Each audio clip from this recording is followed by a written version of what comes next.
3, verse 1, I'll have it on the screens. Paul writes, "If then you have been raised with Christ, seek the things that are above, where Christ is seated at the right hand of God." Because that's that whole ascension part after the resurrection, 40 days after.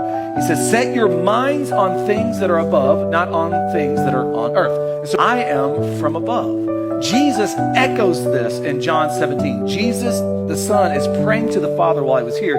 And he says this, pay attention, because this might reorder some things in your life. He says, "I do not ask that you take them," and the them would be Christians, disciples.